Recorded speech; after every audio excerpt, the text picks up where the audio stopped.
Hello everyone and welcome! I've been thinking a bit recently and I think I want to revisit the camera function, how it works. So right now it plays like this where it goes sideways, but it kind of jitters when it hits the minimum and maximum values I set in the min-max. And you can go up and down and all around, and that works pretty good. It does have the weird thing where when you hit the wall it kind of rotates a little. So hopefully what I'm planning on doing will fix that. There's kind of two things I want to do. I'm gonna open up Blender and I'm not gonna remodel the camera, but I'm just gonna change it a little bit. So I want to go to my camera, and I think for this I actually want to separate out the camera body from the pivot point.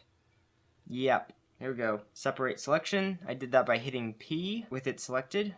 So now they're separate. I do want the pivot point of this other separated object to be here on the pivot point. So I'm just gonna set this cursor to the selected, select this object, my camera object, and set the origin to the 3D cursor. So now if I rotate on the x-axis, this will rotate up and down, which is what I want. And if I rotate this on the z-axis, it will rotate like that. Now I want the camera body, I'm just going to name this camera body, and I'm going to name this other one camera base. And then the whole file will be called camera_mesh. So I want the camera body to be underneath the camera base, so that when you rotate the base, the whole camera rotates, but then when you rotate the body on the x-axis, it does like that. Okay, so that's a really simple change. I think that's all I want to do there. And these changes will apply here, because right now, okay. Well, this kind of leads me to the next thing I want to do, which is I want to make a new scene. And this one is just for setting up purposes. So I want to go to my prefabs and bring in the camera and reset it to the origin and then focus on it. Whoa, that's huge. Okay, and I don't want the main camera because I want to do some testing here. Directional light, sure. Oh, okay, I see. We can't see the mesh because it's hiding again. Okay, so I think we need to get a new camera mesh because the old one is all messed up now. Put the camera under there. Yeah, we're breaking the instance, I know that. So right now we just have camera body. So I'm actually going to rename this camera base like it is in the Blender project. Okay, when the camera base rotates around the y-axis, does that, and then the camera body will rotate around the x-axis. That will hopefully fix a few problems. So I'm just going to apply the prefab. I think I'm actually going to change a few things. I'm going to create a new empty, and I'm going to put it underneath the camera base. Then I'm going to reset it so it's at the origin point of camera base, which is currently at 0. Then I'm going to name this Z-axis. Then I'll take it out and put it under the base camera empty, which should be at the same spot, I guess. Okay, maybe this isn't the Z-axis. Maybe it is Y because the green is Y, and I thought it was rotated 90, but it was showing the global. So this is actually Y-axis. Then I'm going to duplicate this. I'm going to put it under the camera body here and name it x-axis. Okay, and then I'm going to have this one centered on that spot right there where I put it before in Blender.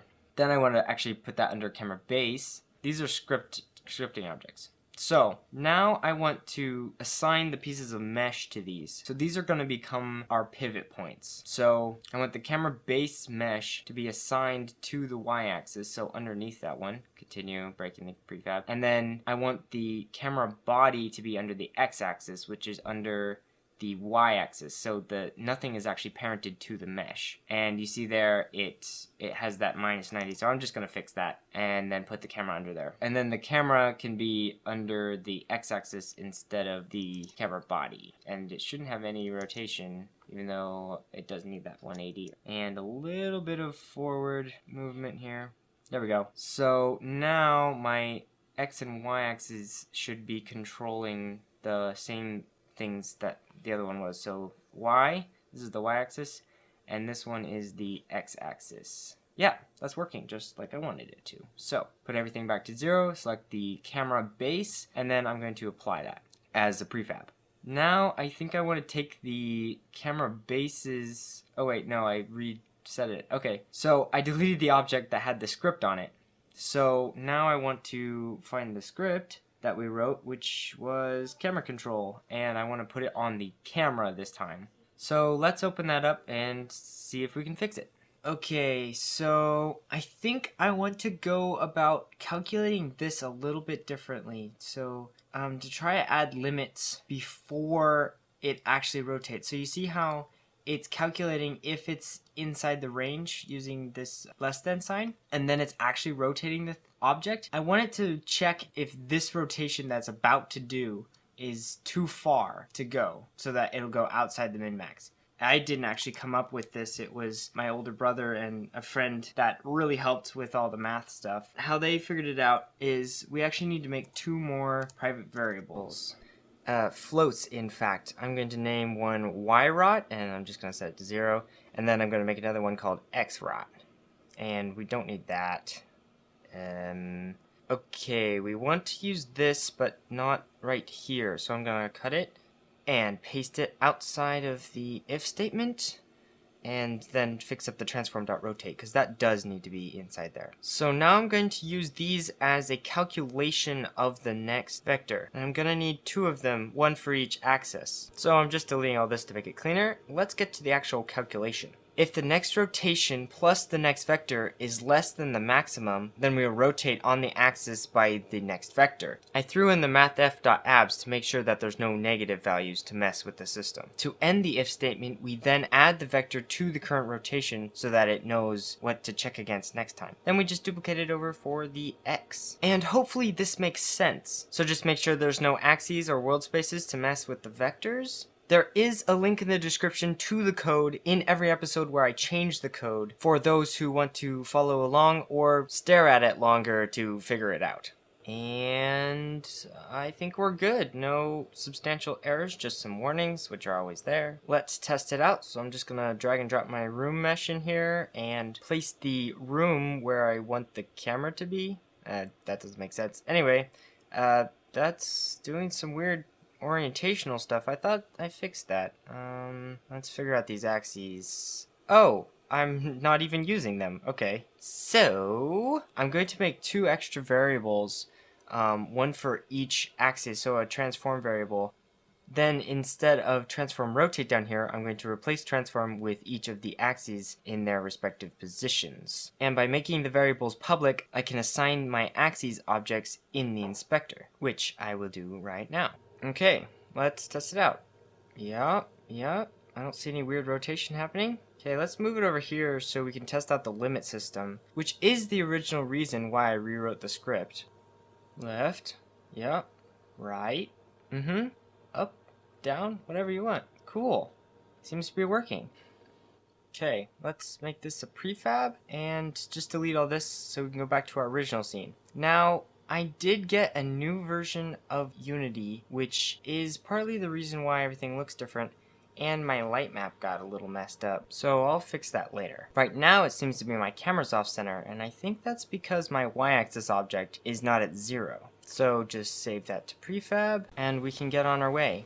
Now, I wanted to show you guys what the camera is doing with this new setup where I split the mesh and everything, so I'm going to put the game window down here, and you can see what the mesh is doing in the top window.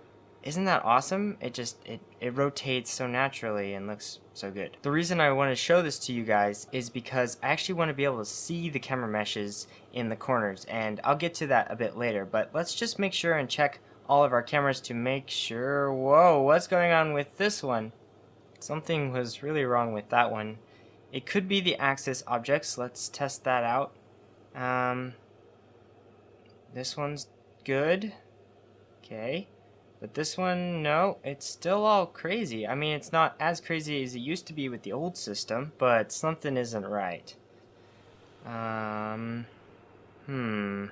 Okay, so it's rotating around the y-axis, which is rotated because I rotated it at 45 to get the angle I wanted. So I think I just need to rotate that to 0 and then rotate the x-axis object to the correct rotation, and yes, that seems to have fixed it. Okay. So I just need to go and do that for all of the rest of the cameras. La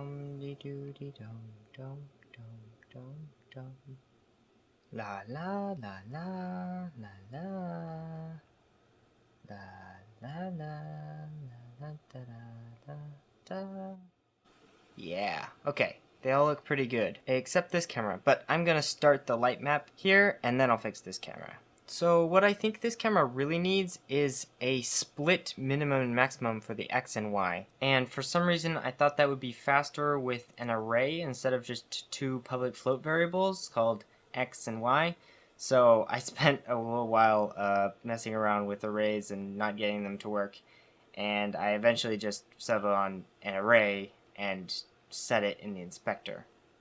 So next I need to set the start rotation of the Y and X rot variables to the actual transform's rotation at the start of the game. This will ensure that the limit system is set up in the local space of every object I put this script on.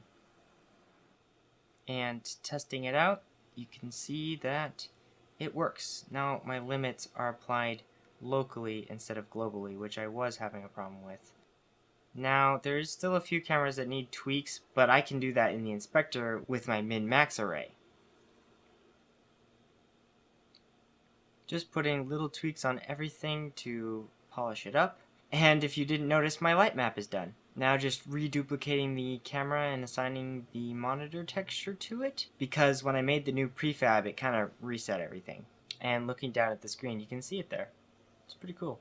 So now on to setting up the camera switching system so that it doesn't disable the mesh, because I do want to see the mesh of the other cameras sitting in the corner so that, you can see them. So starting off, I'm actually going to switch the camera control script and set up a public camera variable named renderCam. That name took a while to find. This will make it possible for the camera switch script to access the camera on each object. So setting up in the start method, I'm just going to have it find the camera that is in the children of this object. So now with that set up, we can go ahead and get the camera switch script to access our cameras. Now this was a little hard for me. I was having trouble with the get component, and I was playing with loops and weird typecasting, if you want to say it that way. But I don't know, I keep running up against this every time I try to use get component. So if someone knows why you have to do it that way, that would be really awesome, because I couldn't figure it out from the documentation.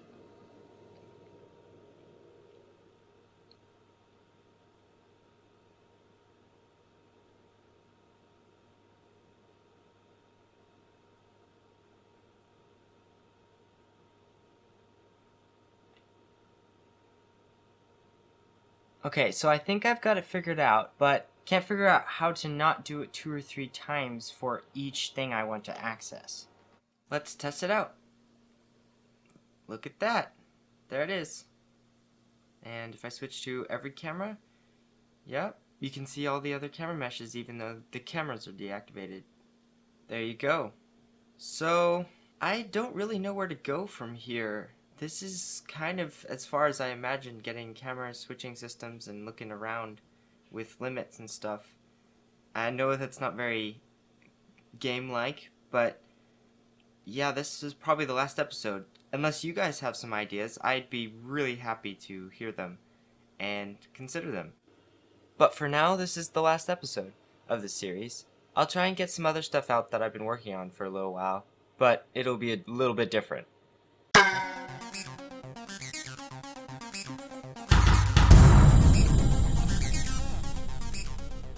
Along with the code in the description, I've put a link to a Dropbox that has a build of this episode's current state, so you can play it for yourself.